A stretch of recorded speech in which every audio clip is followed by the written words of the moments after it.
Nyelindung abdi ka Allah tina pirang-pirang godaan setan nu dilaknat. Kalayan nyebat asma ning pangeran nu kagungan sifat murah lan sifat asih. Maksad bade nyucruk galur nu kapungkur mapai riwayat zaman baheula. Tulisan di para wali rekaan para pujangga pranyata dina bag-bagan carita pawayangan anu estu nih pada ngareka-reka ku basana pada mapan tes ku adeg-adegna lan pada mapan degen ku caritana nuluyu jeung zaman purnu ngajamananana tantosna bener jeung teu na rame jeung teu na gumantung kanu boga tanggung jawabna kasaha teh nya kidalang kasebutna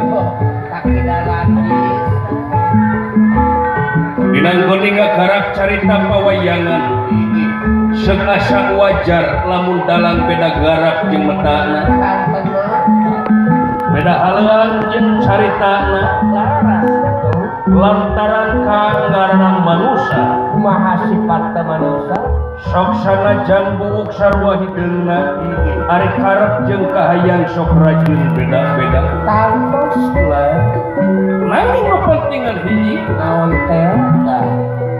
seni padalangan tetep nanjeur ajeng dina ajen ka diluhunganana sakedah eta margi upama dikotek tak wayang sakotak teu anggang tina awak tetepih tina diri teu jauh tina wujud anu tantu istu ningal dipipiningan ku silip sinir dihalangan ku siloka sasmita kalayan simbol guareun zaman kiwari anu laya sareng pancen manusia wireh manusia diwajibkeun pikeun tafakur tadakur lan tasyakur ka kersa Gustina kawajiban margi lalampahan pawayangan salah sawis media para wali kapungkur pikeun nyebarkeun agama Islam nyata nyarioskeun antawi salah sareng bener adil sanaran murka suci lan gorohna tantos mila kang kinaria tuturuning catur bubukaning cinarita kocap salepeting pagelaran jawi keraton negara Tirtadahana hiji nagara anu parantos kaceluk ka kadangnya muka koncara ka mancanagara kajamparing angin-anginan anu janteng narepati negeri raja negara Tirtadahana dudut telung dudulorok angin sawiji-wijine